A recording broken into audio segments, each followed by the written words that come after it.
I just gave you food and water. What are you looking for? Hmm? Hmm? Hmm? Hmm? What are you looking for? You want more pets? Yeah, you do want more pets. You do want more pets. Oh, baby. Well, let's go on our morning walk. The wind decided it wanted to have some fun with the flag. The flag is resilient as it is. It's able to take it. Looks like we're bound up at the top. Let me fix that. There we go. You guys ready? The Pledge of Allegiance. I pledge allegiance to the flag of the United States of America and to the republic for which it stands, one nation, under God, indivisible, with liberty and justice for all. Some of you may not be patriotic. Some of you may not believe in that. That's absolutely okay. But most of us here do. So I appreciate you being respectful and letting us do our thing. Now, I had a situation happen today. Good morning, by the way. Hope you all slept well. I had to bring this last night. 2015 Ford F150, 3.5 liter EcoBoost, Lariat. Really nice looking truck. 214,000 miles on it. And it runs great. Thing is, it would act up on the highway, and right at above 70 mile an hour, check engine light would start flashing and would start stuttering a little bit, and then when you get out of the gas and just let it smooth out and decrease speed, it'd go away and it wouldn't set a code. So I asked the customer if it was okay if I scan tool and his truck home with me, and I kind of went a different route on duplicating the problem. As I know I can't get up to 70 mile an hour on regular streets, I can get under some hard acceleration situations and really make that ignition system have to perform. And sure enough, check engine light started flashing. I was able to hurry up with my scan tool already connected. I was using the Phoenix Plus from Topdon. Excellent scan tool. And I ended up with a PO302 cylinder 2 misfire. So that was all right. Yesterday, I had a little situation happen. And the customer came to pick up a 2014 Mercedes GLK 350. She wanted her AC looked at because it wasn't working. Well, it was leaking out of the front of the compressor. And in order to change a compressor, in all reality, if it's not catastrophic failure, you normally can get by with evacuating, recharging, a little bit of oil, and you'll be good. But in this particular situation, she had an extended warranty company, and they required that if you're going to replace the compressor, you do the expansion valve, the receiver dryer, the compressor, you do the whole thing. It says, okay, if I go OE, it's going to cost me about $1,300 for the entire kit. And they said, well, we're not going to go OE. We have a supplier that puts kits together for us out of California. They have a warehouse. I can get that whole entire kit for $499. Well, we can't price match that. And we let them go ahead and send their kit from California. And it's a nice kit, actually. It wasn't bad. Installed it. Everything went well. AC's blowing ice cold. No problem. Call the customer up. Hey, we got your vehicle done. Everything's good to go. Everything's been flushed, charged, all new components. Extended warranty company has paid up. The only thing that you're on the hook for is we found also a switch that looked like it was getting a little bit of oil coming through the prongs on it, like it was starting to leak a little bit. We'd like to replace that high pressure switch. And it's like $123. So you've already put a deposit down towards your what is it? Frick. You got a warranty, and you have to put your deductible or something like $100 deductible. You already have your $150 towards it, so we'll take that off of the overall price with your deductible and the switch. The warranty company's not paying for the switch, but they will pay for the hard components. So she says, that's fine, just go ahead and do it. So they went ahead and did it because they had previously told her about it. And she comes to pick up the vehicle. She pays, I think the difference was like $111.23 or something. So she pays the $111.23. And she goes out to her vehicle. She doesn't even get inside the vehicle. She doesn't even get inside the vehicle. She goes to the back bumper and starts looking around the back bumper and trying to make it seem like she's caught something out of nowhere. She comes back in and she says, did somebody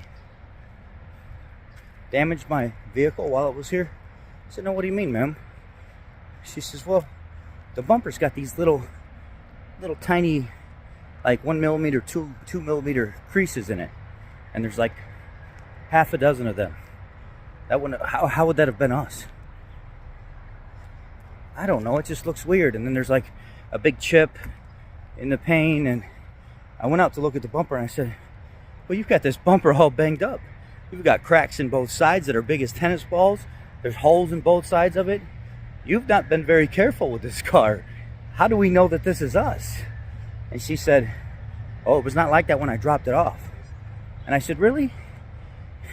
You keep up on this thing like that where you can see little itty bitty spots all the time, as banged up as this bumper is? And she says, well, yeah, I suppose so. And then I'm questioning her now, and now her demeanor, her being so sure, has now changed, and it looks like she's trying to scam me. So I get down closer and I said, ma'am, this looks like little creases, little L creases of you pulling into parking spots in Chicago here and touching people's license plates, or like a car pulling up behind you and trying to get into a parking spot and touching the license plate crease, the little corners in your paint. And what it's doing is not breaking the paint, but it's smudging the paint one way or the other. That doesn't look like anything that we would have done to damage the vehicle here. And that little crack of paint right there, the little 1-inch spot that you pointed out, that thing looks like that's been there for a long time, because you can see dust and stuff accumulated back underneath the crack where the paint flaked up and it's kind of dovetailing. And she says, oh, I didn't see that. And I said, look, I'm going to tell you right now, this is going to turn into a your word versus their word. And when I say that, I'm the middleman. I'm the general manager. If my guy says he didn't do it, he didn't do it. I'm sorry. I've been down this road before. I've been in these situations before where I've been accused of stuff when I wasn't the manager. And I always felt like nobody had my back. I got my guys' back. This doesn't look like anything that they did. I'm going to go touch base with them real quick, but I'm not going to have them feel alienated and feel like they're being convicted of something that they didn't do. So I'll talk with them, see what they have to say. If they say they didn't do it, they didn't do it. That's it. So I went back to my guys, the 3 guys that were on and off working on the vehicle together, helping each other. And they were like, no, the vehicle stayed outside until the parts came in. And then we pulled the vehicle in when you were in the hospital, got the job done. One of us did the compressor. The other guy was a little thinner and better with his arms and could reach better. He did the other thing. Then the skinny, thin guy, the taller guy, laid across the engine to do the expansion valve. Nobody damaged this lady's car. Then we pulled it outside in the wide open because we knew She was gonna come pick it up because she really wanted it back. So it wasn't even around other cars that you had to pull in tight too. It was in the open. That couldn't have been done here. And my one employee, he was like, bro, she's 100% trying to scam you. And I was like, you know what? I think you're right. And I know you're right. So I went out and I was like, hey, I already talked to them. They had nothing to do with this. You need to just grab your vehicle and be gone. I don't want any problems with you. I did the work. I went out of my way for you here.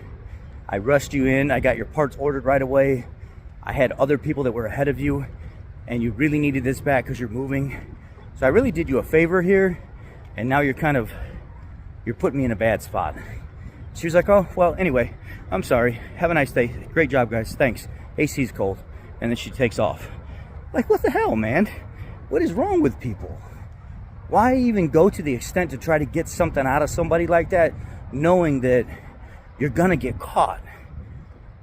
I'm not gonna go make my guys feel uncomfortable at work like they have somebody that doesn't trust them because you're a random customer that I've never seen before, and I don't have to spend every day with you.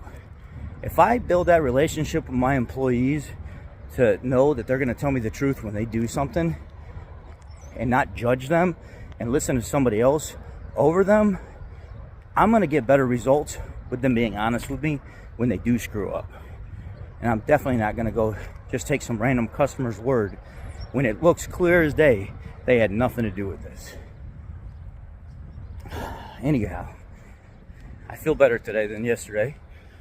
I woke up about 3:30 this morning with coughing spells, so I had to come downstairs and kind of relaxed a little bit downstairs. Couldn't fall asleep, so I've been up since then. It's about 5:45 right now, and yeah, talking to you guys. I hope you guys have a great day. Thanks for coming through yesterday with Miss Helen Johnson and being part of the Pay It Forward program. Brighton Auto, me, myself, the channel members, the committee here, we absolutely adore and love the fact that you guys are behind us with the Pay It Forward program. I love you guys. Be blessed. Oh, my buddy's here to meet me this morning. The little dogo. Oh, I'll come pet you. I'll come pet you. You're wagging that tail. Just haven't donated to the program and you find it in your heart, or you have a couple extra bucks to do so, do so. Those of you that are on hard times, don't have a lot of extra money, or having hard enough taking care of yourself, please don't donate. This is for people that have the extra money, that don't mind it, that want to do this stuff. Some of you, I really adore and appreciate for donating what you don't even have. Some of you have said, look, man, I don't have much. I'm barely making it, but here's 10 bucks. I appreciate that. I want you guys to keep that money if you're not in a spot to donate to other people. I can't make you do that, obviously, but I appreciate any donations that come into the Pay It Forward program for people in need. I love you guys. Be blessed. Have a great day.